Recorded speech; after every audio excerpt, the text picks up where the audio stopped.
دیکھیں یہ جرم اسی لیے ہو رہا ہے کہ امت کو کہانی کرا دی گئی ہے کہ جس نے ایک دفعہ بھی کلمہ پڑھ لیا ہے اب جنت اس کی گارنٹیڈ ہے، جو مرضی کرتا رہے. اور یہ بھی چیزیں آؤٹ آف کانٹیکسٹ پیش کی گئی ہیں، یہ اس طریقے سے نہیں تھا. صحیح بخاری کی حدیث ہے، نبی صلی اللہ علیہ وآلہ وسلم نے فرمایا میری پوری امت جنت میں جائے گی سوائے اس کے کہ جس نے جنت میں جانے سے انکار کر دیا. تو پوچھا گیا کہ من ابا یا رسول اللہ، کس نے انکار کیا؟ تو آپ نے فرمایا کہ جس نے میرا حکم مانا وہ جنت میں جائے گا، اور جس نے میری نافرمانی کی اس نے جنت میں جانے سے انکار کر دیا. باقی وہ بات الگ ٹھیک ہے، بخاری اور مسلم میں حدیث ہے کہ نبی صلی اللہ علیہ وآلہ وسلم بار بار دوزخ کی طرف جائیں گے، اللہ تعالیٰ ان کے لیے تعداد مقرر کرے گا، اللہ کے اذن سے آخر میں اس شخص کو بھی جنت سے دوزخ سے نکال کے جنت میں لے آئیں گے کہ جس کے دل میں رائی کے دانے کے برابر بھی ایمان ہوگا. لیکن یہ کون سوچ سکتا ہے کہ کتنا عرصہ اس کو وہ جہنم میں وہ پیریڈ گزارنا پڑے گا. اللہم اجرنا من النار. یہاں تو کہہ دیتے ہیں جناب ایک پھیرا لگے گا، آپ کو پھیرے کی لینتھ کا ہی نہیں پتا. ہم لوگ تو 5 سے 10 سیکنڈ کے لیے موم بتی کے فلیم کے اوپر نہیں ہاتھ رکھ سکتے. دنیا کی آگ، اور بخاری اور مسلم دونوں میں حدیث ہے کہ آخرت کی آگ جو ہے وہ دنیا کی آگ سے 70 گنا تیز ہے. تو یہ بات کر دینا بڑا آسان ہے. اچھا آپ اس کو دنیا میں اگر کسی کو پریکٹیکلی امیجن کروائیں نا تو وہ کانپ اٹھے گا. اگر کسی کو آ جائے نا کہ تمہیں ایک جمعے کی نماز چھوڑنے پر، یا ایک فجر زور اثر مغرب کی چھوڑنے پر، فجر چھوڑنے پر فجر سے لے کر ظہر تک ایک 10x10 کے کمرے میں رکھا جائے گا جس میں 100 کوبرا سانپ ہوں گے، 100 بچھو ہوں گے اور 100 اژدہے ہوں گے، بس صرف فجر سے زور تک تم نے وقت گزارنا ہے ایک نماز چھوڑنے پہ، تو وہ کانپ اٹھے گا اس تصور سے ہی، کیونکہ اس کو امیجن کر سکتا ہے. آخرت چونکہ دیکھی نہیں ہے تو وہ کہتا ہے بس ٹھیک ہے دیکھی جائے گی انشاءاللہ تعالیٰ، جو کچھ بھی ہے تیرے محبوب کی امت سے. تو جمعے کا معاملہ تو بہت سینسٹیو ہے. جمعے کی آپ اہمیت کا اندازہ اس بات سے لگا دیں کہ جمعے کی نماز کے اوپر ایک پوری سورت ہے، اس کا نام ہی سورۃ الجمعہ ہے، سورت نمبر 62 پارہ نمبر 28 میں، اور اس میں باقاعدہ اللہ تعالیٰ نے جمعے کی فرضیت کا ذکر کیا ہے. اعوذ باللہ من الشیطان الرجیم، بسم اللہ الرحمن الرحیم. یا ایہا الذین آمنوا اذا نودی للصلاة من یوم الجمعہ، اے ایمان والو جب ندا دی جائے، اذان دی جائے جمعے کے لیے، اس کی نماز کے لیے جمعے کے دن، فاسعوا الی ذکر اللہ، تو جلدی سے لبکو اللہ کے ذکر کی طرف، وذروا البیع، اور تجارت چھوڑ دو، ذالکم خیر لکم ان کنتم تعلمون، اسی میں تمہاری خیریت ہے اگر تم جانتے ہوتے. فاذا قضیت الصلاۃ، ہاں جب نماز پڑھ چکو، فانتشروا فی الارض وابتغوا من فضل اللہ، اس کے بعد تم زمین میں پھیل سکتے ہو اور اللہ کے فضل کو تلاش کرو. یعنی صرف جمعے کے اس ٹائم پیریڈ کے لیے آپ نے کاروبار زندگی کو ترک کرنا ہے. وَاذْكُرُوا اللَّهَ كَثِيرًا لَعَلَّكُمْ تُفْلِحُونَ، اور اللہ کو بہت کثرت سے یاد کرو تاکہ تم فلاح پا جاؤ. تو جمعے کی فرضیت قرآن میں آئی ہے، اس سے آپ اس کی اہمیت کا اندازہ لگا سکتے ہیں. باقی جتنی نمازوں کا ذکر ہے وہ جنرل ہے ان کی فرضیت کے اعتبار سے، یا ایون سورۃ النور کے اندر صلاۃ الفجر اور عشاء اور ظہر کا ذکر آیا ہے تو وہ پردے کے اعتبار سے آیا ہے. فرضیت کا جہاں تک ذکر ہے نا اسپیسیفکلی وہ جمعے کی نماز ہے، اسی لیے اس کی سب سے زیادہ امپورٹنس ہے. اور جمعے کی بھی نماز کی امپورٹنس نہیں ہے، جمعے کی اس ایکٹیویٹی کی امپورٹنس ہے. نماز تو اللہ تعالیٰ نے اس دن ویسے ہی کم کر دی ہے، 4 کی بجائے 2 فرض کر دی ہیں. خطبے کی امپورٹنس ہے، اور یہ مسلمانوں کی ایک ویکلی پولیٹیکل گیدرنگ ہے، اور سالانہ پولیٹیکل گیدرنگ مسلمانوں کی عید کی نمازیں ہیں، اور انٹرنیشنل گیدرنگ سالانہ جو ہے وہ حج کی گیدرنگ ہے. یہ یعنی جمعے کے خطبے اس لیے نہیں ہے کہ یہاں پہ آپ نے لوگوں کو یعنی نکاح، طلاق اور استنجے کا طریقہ یہ ساری چیزیں بتانی ہیں، اصل میں پولیٹیکل ایشوز کو ایڈریس کرنے کے لیے تاکہ لوگ ایک پیج کے اوپر آئیں مسلمان. اسی لیے جمعے کی گیدرنگ ایک شہر میں ایک سے زیادہ ہونی بھی نہیں چاہیے. یہ تو آج کل ایک چندے کے چکر میں اتنی جامع مسجد بن گئی ہیں، ادروائز اصولاً دیکھا جائے تو ایک شہر میں ایک جامع مسجد ہوگی. ایران میں آپ چلے جائیں تہران میں ایک جگہ جمعہ ہوتا ہے اور 15 سے 20 لاکھ لوگ ایک جگہ جمعہ پڑھ رہے ہوتے ہیں، اور ایران کا پریزیڈنٹ جمعے کا خطبہ دیتا ہے. یہاں پہ بھی ہمارے پرائم منسٹر کو فیصل مسجد میں خطبہ دینا چاہیے. تو آپ دیکھیں پھر کس طریقے سے قوم ایک جگہ جمع ہوتی ہے. ہم تو ایک قوم بھی نہیں اسی وجہ سے. بہرحال یہ الگ سے ایک ٹاپک ہے. جمعے کی فرضیت کے اعتبار سے سورۃ الجمعہ کافی ہے. بخاری اور مسلم دونوں میں حدیث ہے، نبی صلی اللہ علیہ وآلہ وسلم نے فرمایا کہ اگرچہ ہم سب سے آخر میں آئے ہیں لیکن قیامت والے دن ہم سب سے سبقت لے جائیں گے، یہود و نصارہ سے بھی. پھر نبی علیہ السلام نے اس کی ریزن بتائی کہ اللہ تعالیٰ نے جمعے کا دن یہودیوں پر پیش کیا، انہوں نے اس کی قدر نہیں کی، انہوں نے ہفتے کا دن اپنے لیے چوز کر لیا. پھر نصارہ پہ پیش کیا، انہوں نے اس کی قدر نہیں کی اور اتوار کا دن انہوں نے چوز کر لیا. پھر اللہ نے ہماری رہنمائی کر دی جمعے کے دن کے لیے. اچھا، نبی علیہ السلام نے اس کو اللہ کی طرف منسوخ کیا کہ اللہ نے ہمارے لیے رہنمائی مقرر کر دی کہ ہم جمعے کی طرف متوجہ ہوئے. اور پھر نبی صلی اللہ علیہ وآلہ وسلم نے فرمایا کہ قیامت والے دن، یعنی اس جمعے کے دن کے تحفے کو ایکسیپٹ کرنے کی وجہ سے قیامت والے دن ہم سبقت لے جائیں گے، یعنی سب سے پہلے جنت میں جانے والے نبی صلی اللہ علیہ وآلہ وسلم کے امتی ہوں گے انشاءاللہ تعالی. اللہم اجعلنا منہم آمین. صحیح مسلم میں ایک حدیث ہے کہ نبی صلی اللہ علیہ وآلہ وسلم نے فرمایا کہ جمعے کا دن باقی تمام دنوں کا سردار ہے. اسی دن آدم علیہ السلام پیدا ہوئے، اسی دن وہ جنت میں داخل کیے گئے، اسی دن جنت سے نکالے گئے اور اسی دن قیامت قائم ہوگی.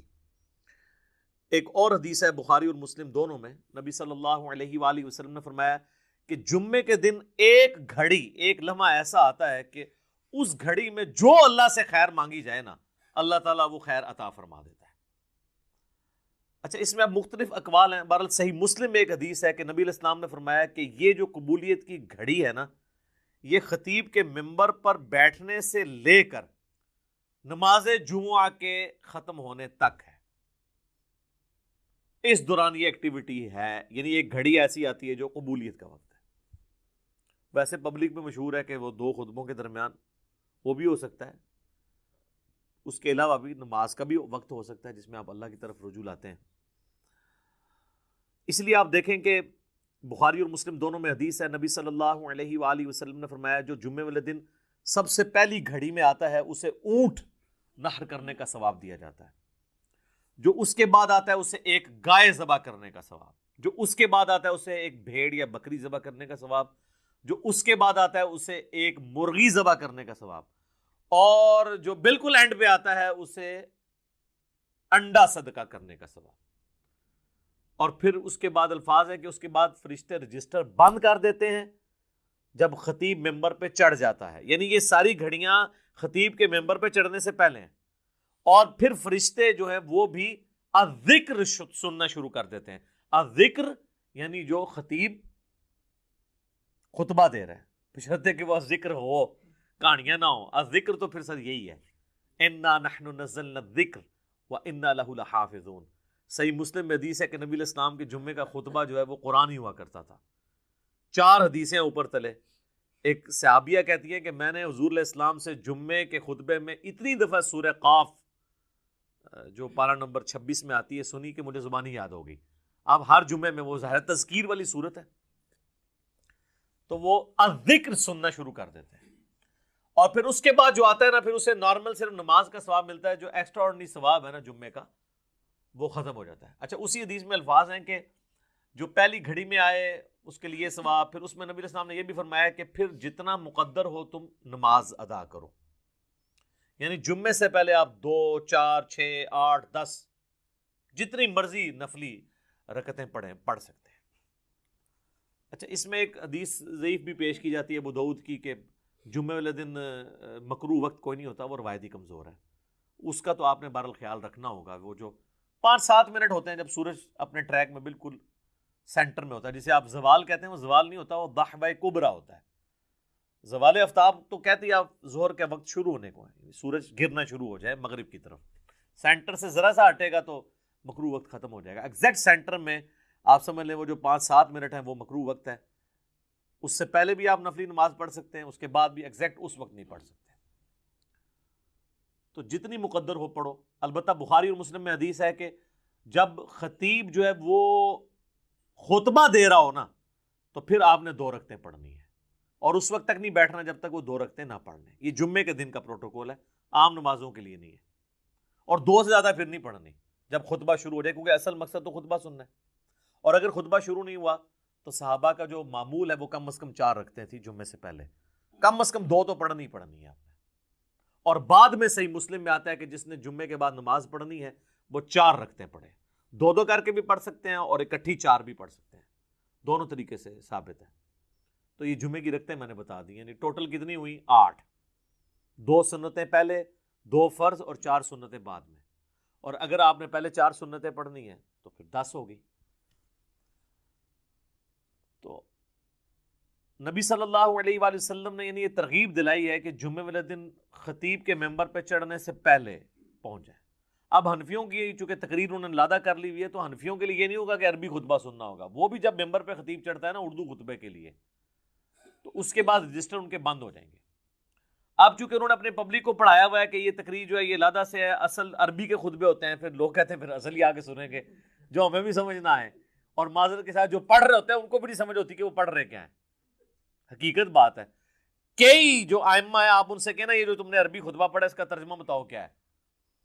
تو جب پڑھنے والے کو بھی نہیں پتا تو سننے والے کو کیا پتا ہوگا. اس لحاظ سے اہل حدیث نے یہ ٹھیک کیا ہے کہ انہوں نے خطبے تو 2 ہی رکھے اور اللہ کی حمد اور درود کو عربی میں رکھا، باقی انہوں نے جو واعظ اور تقریر جو مقصد تھا تذکیر کرنا اسے اپنی نیٹو لینگویج میں کر دیا، اردو کے اندر، انگلش کے اندر. یہی طریقہ ٹھیک ہے.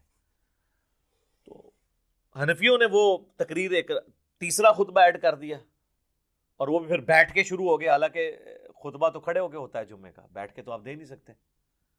اور اس میں آپ نے سہارا لے کے کھڑا ہونا ہے. وہ کھڑا سہارا ہو کے اس لیے ہوتا ہے کہ تقریر تھوڑی لمبی ہو تو آپ مطلب سہارا لے سکیں. انہوں نے بیٹھ کے خطبہ شروع کر دیا، تو یہ بھی ایک خلاف سنت چیز ہے. بہرحال جمعے کی نماز کی امپورٹنس اس حوالے سے آپ نے ذہن میں رکھنی ہے. باقی جمعے میں جمعے کی نماز اور اس کی تقریر کے علاوہ 2 اعمال ایسے ہیں جو اسپیسیفکلی اہمیت کے حامل ہیں. المستدرک الحاکم میں صحیح سند سے یہ حدیث ہے، مشکات کے اندر بھی موجود ہے، کہ جو شخص سورۃ الکہف کی تلاوت کر لے جمعے کے دن تو اگلے جمعے تک اس کے لیے ایک نور اللہ کی طرف سے مقرر ہو جائے گا. اور ابو داؤد میں ایک حدیث ہے، مشکات میں بھی ہے، سنن نسائی میں بھی، ابن ماجہ میں بھی، کہ نبی صلی اللہ علیہ وآلہ وسلم نے فرمایا کہ جمعے کا دن جو ہے یہ یوم مشہود ہے، یعنی اللہ کے حضور اعمال پیش ہونے کے اعتبار سے. اور اس دن آدم علیہ السلام پیدا ہوئے اور یہ تمام دنوں کا سردار ہے. تم اس دن مجھ پر کثرت سے درود پڑھو، تمہارا درود مجھ پر پیش کیا جائے گا.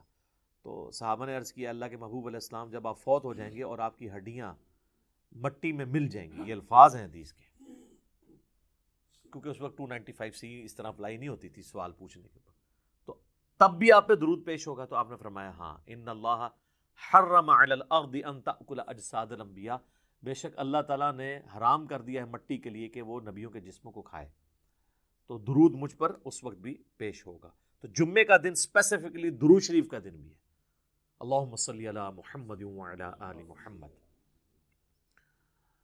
اب آ جائیں وہ جمعے کی تاریخ کے اعتبار سے. صحیح مسلم میں ایک حدیث ہے، نبی علیہ السلام نے فرمایا کہ لوگوں جمعہ چھوڑنے سے بعد آ جاؤ، ورنہ ایسا نہ ہو کہ اللہ تعالیٰ تمہارے دلوں پر مہر لگا دے.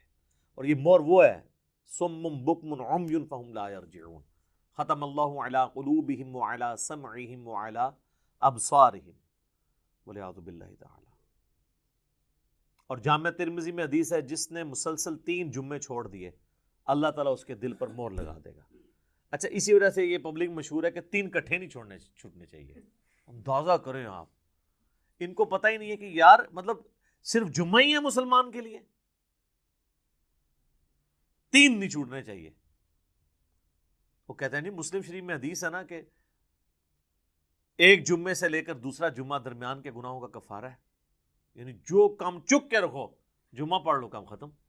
تو یہ پوری حدیث اس طرح نہیں ہے میرے بھائی، پوری حدیث اس طرح ہے اگر کبیرہ گناہوں سے بچا جائے تو ایک جمعے سے دوسرا جمعہ، اس تو بھی آسان کام، ایک رمضان سے دوسرا رمضان. شکر ہے تسی اے نہیں لے آیا جمعہ دے ہفتے بعد پھر اللہ کی بارگاہ ایک رمضان سے دوسرا رمضان اور ایک نماز سے دوسری نماز درمیان کے گناہوں کا کفارہ ہے اگر کبیرہ سے بچا جائے. تو سب سے کبیرہ گناہ شرک کے بعد اگر کوئی ہو سکتا ہے تو وہ فرض نماز چھوڑنا ہے. تو اگر کبیرہ گناہ نہیں کیے یعنی ایک جمعے سے لے کر اگلے جمعے تک کوئی نماز نہیں چھوڑی پھر چھوٹے گناہ معاف ہوں گے. نماز چھوڑنے سے بڑا کون سا گناہ ہے؟ صحیح مسلم میں حدیث ہے بندے کے ایمان، شرک اور کفر کے درمیان فرق نماز ہے. جامعہ ترمذی میں حدیث ہے شقیق تابعی کہتے ہیں کہ صحابہ کرام صرف تارک الصلاح کی تکفیر کرتے تھے، جو نماز چھوڑنے والا نا اسے کافر سمجھتے تھے، اس کے علاوہ کسی گناہ کے اوپر وہ کفر کا فتویٰ نہیں لگاتے تھے. ابو داؤد ترمذی میں حدیث ہے جس نے جان بوجھ کے نماز چھوڑی گویا اس نے کفر کیا. یہ تو بڑا سینسٹیو معاملہ ہے. کفر اور شرک کے درمیان فرق جب نماز ہے، اور اس سے بھی بڑھ کر سورۃ الروم کی وہ جو آیت ہے منیبین الیہ، رجوع لاؤ اللہ کی طرف، وَأَقِیمُوا الصَّلَاةَ وَلَا تَکُونُوا مِنَ الْمُشْرِکِینَ، اور نماز کو قائم رکھنا، دیکھنا مشرکوں میں سے نہ ہو جانا. نماز چھوڑنے والے کو اللہ تعالیٰ نے فرمایا گویا کہ وہ مشرک ہے. پاکستان کی شناختی کارڈ میں مسلمان ہے، اللہ کے ہاں وہ عملاً مشرک ہے، عملاً کافر ہے. ہاں ٹھیک ہے، ہم عقیدے میں فتویٰ نہیں لگاتے، باقی اس کا اور اللہ کا معاملہ ہے. پھر سنن ابن ماجہ میں حدیث ہے ابو درداء اصحاب صفہ میں سے ہیں، وہ کہتے ہیں کہ نبی علیہ السلام نے بڑے پیارے الفاظ ہیں، میرے خلیل نے مجھے 3 وصیتیں کی تھی. نمبر 1، اللہ کے ساتھ شرک نہ کرنا، خواہ تمہارے ٹکڑے ٹکڑے کر دیے جائیں یا تمہیں آگ میں جلا دیا جائے. نمبر 2، کبھی نماز، فرض نماز نہ چھوڑنا ورنہ اللہ کے ہاں تمہارا ذمہ اٹھ جائے گا، یعنی اللہ کو پھر کوئی پرواہ نہیں. اور نمبر 3، شراب نہ پینا، تمام گناہوں کی چابی شراب ہے. یہ 3 وصیتیں ابو درداء کہتے ہیں کہ نبی علیہ السلام نے مجھے کی تھی. پھر مسند امام احمد میں وہ حدیث ہے کہ نبی صلی اللہ علیہ وآلہ وسلم فرمایا کہ جو شخص نماز پڑھنے والا ہے قیامت والے دن اس کی نماز اس کے لیے دلیل ہوگی، نور ہوگی اور نجات کا ذریعہ ہوگی. اور جو نماز چھوڑنے والا ہے اس کے لیے نہ کوئی نور ہوگا، نہ نجات کا کوئی سبب ہوگا، نہ اللہ کے حضور کوئی حجت ہوگی پیش کرنے کے لیے، اور اس کا حشر فرعون، قارون اور حامان کے ساتھ ہوگا. تو جمعے کا معاملہ تو بہت سینسٹیو ہے. جمعے کی آپ اہمیت کا اندازہ اس بات سے لگا دیں کہ جمعے کی نماز کے اوپر ایک پوری سورت ہے، اس کا نام ہی سورۃ الجمعہ ہے، سورت نمبر 62 پارہ نمبر 28 میں. اور اس میں باقاعدہ اللہ تعالیٰ نے جمعے کی فرضیت کا ذکر کیا ہے. اعوذ باللہ من الشیطان الرجیم، بسم اللہ الرحمن الرحیم. یا ایہا الذین آمنوا اذا نودی للصلاة من یوم الجمعہ، اے ایمان والو جب ندا دی جائے، اذان دی جائے جمعے کے لیے، اس کی نماز کے لیے جمعے کے دن، فاسعوا الی ذکر اللہ، تو جلدی سے لبکو اللہ کے ذکر کی طرف، وذروا البیع، اور تجارت چھوڑ دو، ذالکم خیر لکم ان کنتم تعلمون، اسی میں تمہاری خیریت ہے اگر تم جانتے ہوتے. فاذا قضیت الصلاۃ، ہاں جب نماز پڑھ چکو، فانتشروا فی الارض وابتغوا من فضل اللہ، اس کے بعد تم زمین میں پھیل سکتے ہو اور اللہ کے فضل کو تلاش کرو. یعنی آپ صرف جمعے کے اس ٹائم پیریڈ کے لیے آپ نے کاروبار زندگی کو ترک کرنا ہے. وَاذْكُرُوا اللَّهَ كَثِيرًا لَعَلَّكُمْ تُفْلِحُونَ، اور اللہ کو بہت کثرت سے یاد کرو تاکہ تم فلاح پا جاؤ.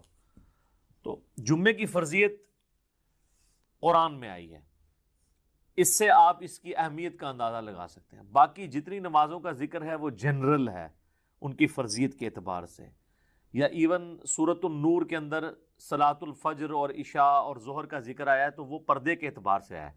فرضیت کا جہاں تک ذکر ہے نا اسپیسیفکلی وہ جمعے کی نماز ہے، اسی لیے اس کی سب سے زیادہ امپورٹنس ہے. اور جمعے کی بھی نماز کی امپورٹنس نہیں ہے، جمعے کی اس ایکٹیویٹی کی امپورٹنس ہے. نماز تو اللہ تعالیٰ نے اس دن ویسے ہی کم کر دی ہے، 4 کی بجائے 2 فرض کر دی ہیں.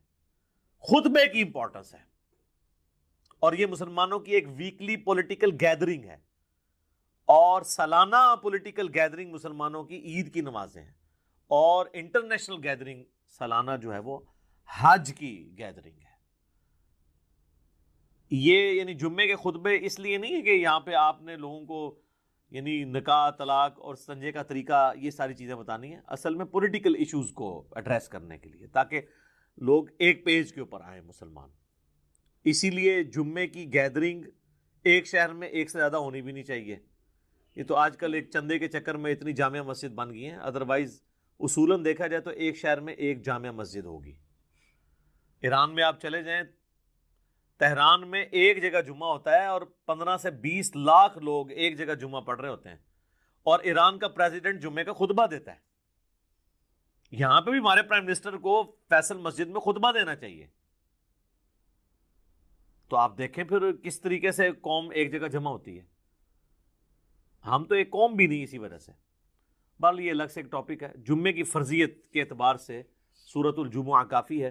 بخاری اور مسلم دونوں میں حدیث ہے، نبی صلی اللہ علیہ وآلہ وسلم نے فرمایا کہ اگرچہ ہم سب سے آخر میں آئے ہیں لیکن قیامت والے دن ہم سب سے سبقت لے جائیں گے، یہود و نصارہ سے بھی۔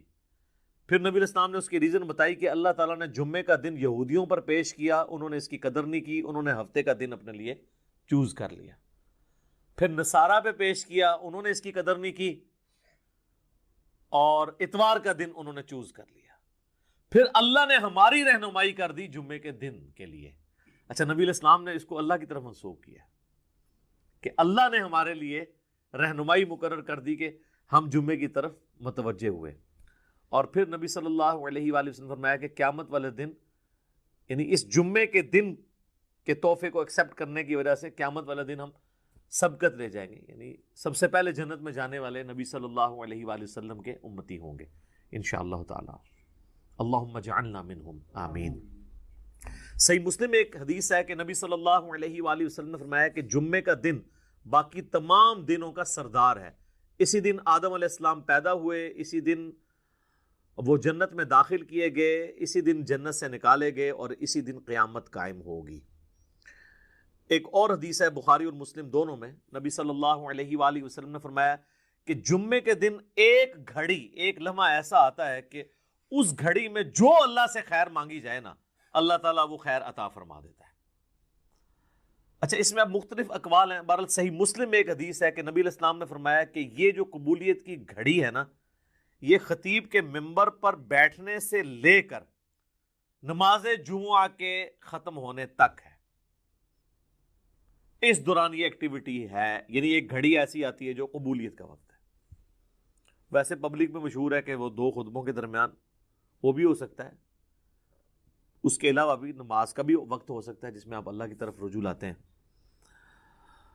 اس لیے آپ دیکھیں کہ بخاری اور مسلم دونوں میں حدیث ہے، نبی صلی اللہ علیہ وآلہ وسلم نے فرمایا جو جمعے والے دن سب سے پہلی گھڑی میں آتا ہے اسے اونٹ نحر کرنے کا ثواب دیا جاتا ہے، جو اس کے بعد آتا ہے اسے ایک گائے ذبح کرنے کا ثواب، جو اس کے بعد آتا ہے اسے ایک بھیڑ یا بکری ذبح کرنے کا ثواب، جو اس کے بعد آتا ہے اسے ایک مرغی ذبح کرنے کا ثواب، اور جو بالکل اینڈ پہ آتا ہے اسے انڈا صدقہ کرنے کا ثواب۔ اور پھر اس کے بعد الفاظ ہے کہ اس کے بعد فرشتے رجسٹر بند کر دیتے ہیں جب خطیب ممبر پہ چڑھ جاتا ہے، یعنی یہ ساری گھڑیاں خطیب کے ممبر پہ چڑھنے سے پہلے ہیں۔ اور پھر فرشتے جو ہیں وہ بھی الذکر سننا شروع کر دیتے ہیں۔ الذکر یعنی جو خطیب خطبہ دے رہے ہیں، بشرطے کہ وہ ذکر ہو، کہانیاں نہ ہو۔ الذکر تو پھر سر یہی ہے، انا نحن نزلنا الذکر وانا لہ لحافظون۔ صحیح مسلم میں حدیث ہے کہ نبی علیہ السلام کے جمعے کا خطبہ جو ہے وہ قرآن ہی ہوا کرتا تھا۔ 4 حدیثیں اوپر تلے۔ ایک صحابیہ کہتی ہے کہ میں نے حضور علیہ السلام سے جمعے کے خطبے میں اتنی دفعہ سورہ قاف جو پارہ نمبر 26 میں آتی ہے سنی کہ مجھے زبانی یاد ہو گئی۔ اب ہر جمعے میں وہ ظاہر تذکیر والی صورت ہے تو وہ الذکر سننا شروع کر دیتے ہیں، اور پھر اس کے بعد جو آتا ہے نا پھر اسے نارمل صرف نماز کا ثواب ملتا ہے، جو ایکسٹرا آرڈنری ثواب ہے نا جمعے کا وہ ختم ہو جاتا ہے۔ اچھا، اسی حدیث میں الفاظ ہیں کہ جو پہلی گھڑی میں آئے اس کے لیے ثواب، پھر اس میں نبی علیہ السلام نے یہ بھی فرمایا کہ پھر جتنا مقدر ہو تم نماز ادا کرو، یعنی جمعے سے پہلے آپ 2 4 6 8 10 جتنی مرضی نفلی رکعتیں پڑھ سکتے ہیں۔ اچھا، اس میں ایک حدیث ضعیف بھی پیش کی جاتی ہے ابو داؤد کی کہ جمعے والے دن مکروہ وقت کوئی نہیں ہوتا، وہ روایتی کمزور ہے، اس کا تو آپ نے بہرحال خیال رکھنا ہوگا۔ وہ جو 5-7 منٹ ہوتے ہیں جب سورج اپنے ٹریک میں بالکل سینٹر میں ہوتا ہے. جسے آپ زوال کہتے ہیں وہ زوال نہیں ہوتا, وہ ضحبہ کبریٰ ہوتا ہے. زوال آفتاب تو کہتے ہیں آپ ظہر کے وقت شروع ہونے کو ہے, سورج گرنا شروع ہو جائے مغرب کی طرف, سینٹر سے ذرا سا ہٹے گا تو مکروہ وقت ختم ہو جائے گا. ایگزیکٹ سینٹر میں آپ سمجھ لیں وہ جو 5-7 منٹ ہیں وہ مکروہ وقت ہے. اس سے پہلے بھی آپ نفلی نماز پڑھ سکتے ہیں, اس کے بعد بھی ایگزیکٹ اس وقت نہیں پڑھ سکتے. تو جتنی مقدر ہو پڑھو. البتہ بخاری اور مسلم میں حدیث ہے کہ جب خطیب جو ہے وہ خطبہ دے رہا ہو نا تو پھر آپ نے 2 رکعتیں پڑھنی ہے, اور اس وقت تک نہیں بیٹھنا جب تک وہ 2 رکعتیں نہ پڑھ لیں. یہ جمعے کے دن کا پروٹوکول ہے, عام نمازوں کے لیے نہیں ہے. اور 2 سے زیادہ پھر نہیں پڑھنی جب خطبہ شروع ہو جائے, کیونکہ اصل مقصد تو خطبہ سننا ہے. اور اگر خطبہ شروع نہیں ہوا تو صحابہ کا جو معمول ہے وہ کم از کم 4 رکعتیں تھی جمعے سے پہلے, کم از کم 2 تو پڑھنی ہے آپ نے. اور بعد میں صحیح مسلم میں آتا ہے کہ جس نے جمعے کے بعد نماز پڑھنی ہے وہ 4 رکعتیں پڑھے. 2 کر کے بھی پڑھ سکتے ہیں اور اکٹھی 4 بھی پڑھ سکتے ہیں, دونوں طریقے سے ثابت ہے. تو یہ جمعے کی رکعتیں میں نے بتا دی, یعنی ٹوٹل کتنی ہوئی 8. 2 سنتیں پہلے, 2 فرض اور 4 سنتیں بعد میں. اور اگر آپ نے پہلے 4 سنتیں پڑھنی ہیں تو پھر 10 ہوگی. تو نبی صلی اللہ علیہ وآلہ وسلم نے یعنی یہ ترغیب دلائی ہے کہ جمعے والے دن خطیب کے ممبر پہ چڑھنے سے پہلے پہنچ جائیں. اب حنفیوں کی چونکہ تقریر انہوں نے لادہ کر لی ہوئی ہے تو حنفیوں کے لیے یہ نہیں ہوگا کہ عربی خطبہ سننا ہوگا. وہ بھی جب ممبر پہ خطیب چڑھتا ہے نا اردو خطبے کے لیے, تو اس کے بعد رجسٹر ان کے بند ہو جائیں گے. اب چونکہ انہوں نے اپنے پبلک کو پڑھایا ہوا ہے کہ یہ تقریر جو ہے یہ لادہ سے ہے, اصل عربی کے خطبے ہوتے ہیں, پھر لوگ کہتے ہیں پھر اصل ہی آگے سنیں گے جو ہمیں بھی سمجھ نہ آئے, اور معذرت کے ساتھ جو پڑھ رہے ہوتے ہیں ان کو بھی نہیں سمجھ ہوتی کہ وہ پڑھ رہے کیا ہیں. حقیقت بات ہے, کئی جو ائمہ ہے آپ ان سے کہنا یہ جو تم نے عربی خطبہ پڑھا اس کا ترجمہ بتاؤ کیا ہے, تو جب پڑھنے والے کو بھی نہیں پتا تو سننے والے کو کیا پتا ہوگا. اس لحاظ سے اہل حدیث نے یہ ٹھیک کیا ہے کہ انہوں نے خطبے تو 2 ہی رکھے, اور اللہ کی حمد اور درود کو عربی میں رکھا, باقی انہوں نے جو واعظ اور تقریر جو مقصد تھا تذکیر کرنا اسے اپنی نیٹو لینگویج میں کر دیا, اردو کے اندر, انگلش کے اندر. یہی طریقہ ٹھیک ہے. تو حنفیوں نے وہ تقریر ایک تیسرا خطبہ ایڈ کر دیا, اور وہ بھی پھر بیٹھ کے شروع ہو گیا. حالانکہ خطبہ تو کھڑے ہو کے ہوتا ہے جمعے کا, بیٹھ کے تو آپ دے نہیں سکتے, اور اس میں آپ نے سہارا لے کے کھڑا ہونا ہے. وہ کھڑا سہارا ہو کے اس لیے ہوتا ہے کہ تقریر تھوڑی لمبی ہو تو آپ مطلب سہارا لے سکیں. انہوں نے بیٹھ کے خطبہ شروع کر دیا, تو یہ بھی ایک خلاف سنت چیز ہے. بہرحال جمعے کی نماز کی امپورٹنس اس حوالے سے آپ نے ذہن میں رکھنی ہے. باقی جمعے میں جمعے کی نماز اور اس کی تقریر کے علاوہ 2 اعمال ایسے ہیں جو اسپیسیفکلی اہمیت کے حامل ہیں. المستدرک الحاکم میں صحیح سند سے یہ حدیث ہے, مشکات کے اندر بھی موجود ہے, کہ جو شخص سورۃ الکہف کی تلاوت کر لے جمعے کے دن تو اگلے جمعے تک اس کے لیے ایک نور اللہ کی طرف سے مقرر ہو جائے گا. اور ابو داؤد میں ایک حدیث ہے, مشکات میں بھی ہے, سنن نسائی میں بھی, ابن ماجہ میں بھی, کہ نبی صلی اللہ علیہ وآلہ وسلم نے فرمایا کہ جمعے کا دن جو ہے یہ یوم مشہود ہے, یعنی اللہ کے حضور اعمال پیش ہونے کے اعتبار سے.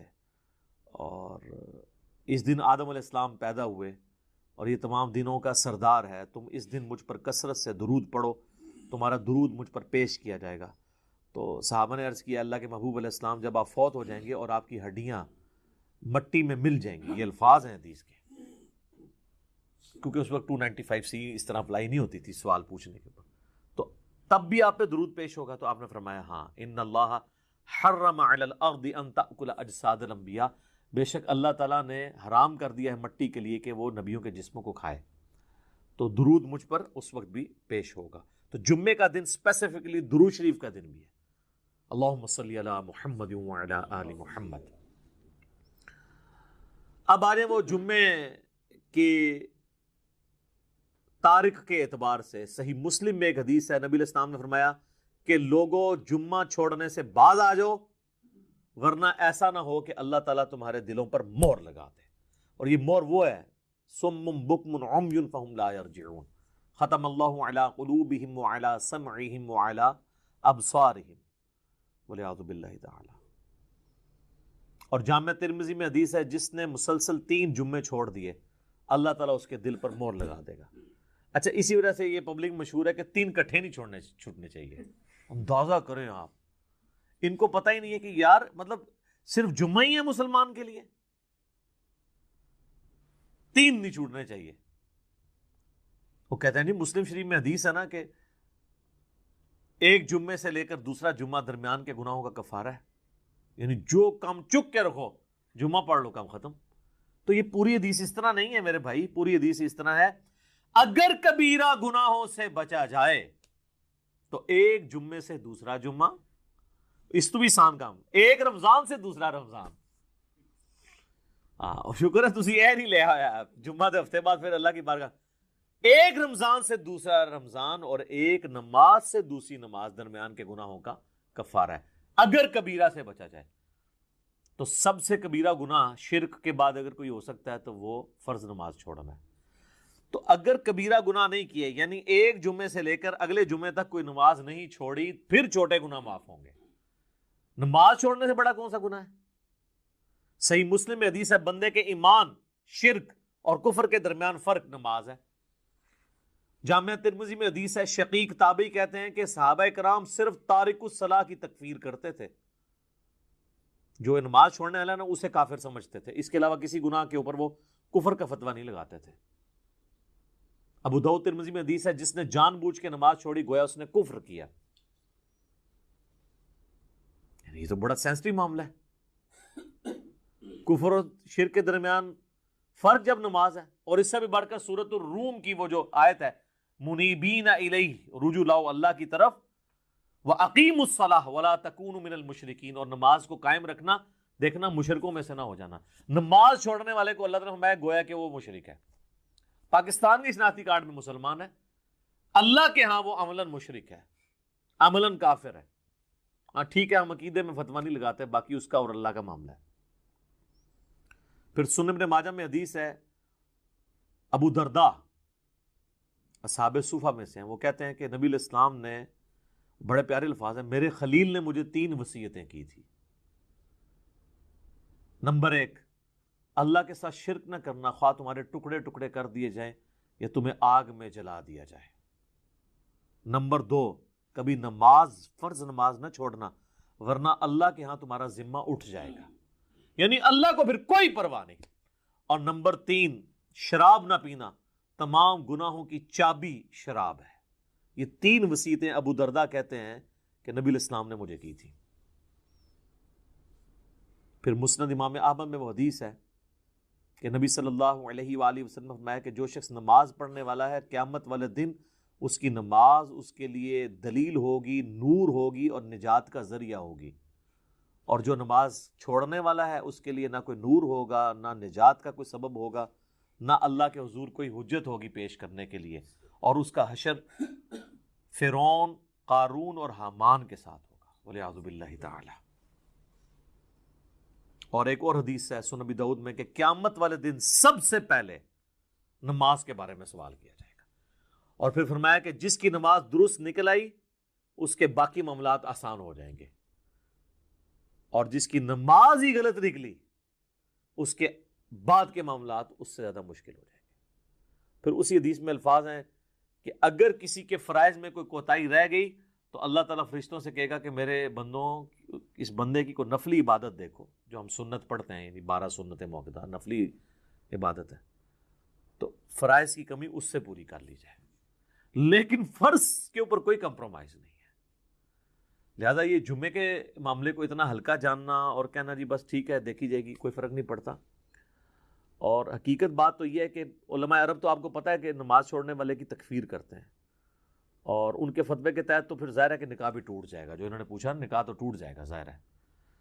اور ایسی عورت کو تو ایسے مد سے بالکل طلاق لے لینی چاہیے، اس کو دھمکی لگائے کہ یا تو نماز شروع کر، جمعے کی نہیں عام نماز بھی، ادروائز دیکھیں نا جی، اب یہ تو نہیں کہ آپ نے صرف کلمہ پڑھ لیا تو آپ مسلمان تصور ہو جائیں گے۔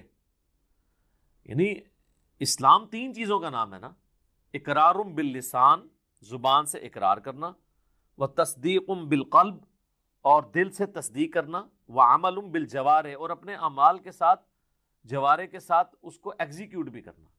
جب میں آپ کو حدیث بتا رہا ہوں جامعہ ترمذی کی کہ صحابہ کرام علیہم رضوان تارک الصلاح کی تکفیر کرتے تھے، آپ نے عمر سیریز میں نہیں دیکھا کہ جب وہ جاتے ہیں جو مرتدین قبائل کی طرف، جن کی طرف ان کو خبر ملتی ہے کہ یہ مرتد ہوئے ہیں، تو وہ کہتے ہیں اذان دو، جواب میں اگر وہاں سے اذان کی آواز آتی ہے تو وہ پھر حملہ نہیں کرتے تھے، اور نہیں آتی تھی تو پھر وہ، یعنی وہ ان کے لیے جو ٹیسٹر انہوں نے رکھا ہوا تھا نا، چیک پوائنٹ، وہ نماز تھی. اب مجھے بتائیں صحابہ اگر اس وقت دنیا میں آ جائیں اور ہم جو اس وقت کلیم کر رہے ہیں کہ دنیا کا سب سے بڑا اسلامی ملک پاکستان ہے نا, کہتے ہیں انڈونیشیا کو بھی پیچھے چھوڑ دیا نا اب آبادی کے اعتبار سے, تو وہ پاکستان کے شناختی کارڈ میں جو لکھا ہے اس اعتبار سے تو واقعی سب سے بڑا ہے. لیکن اگر اس کو اللہ کے کرائٹیریا میں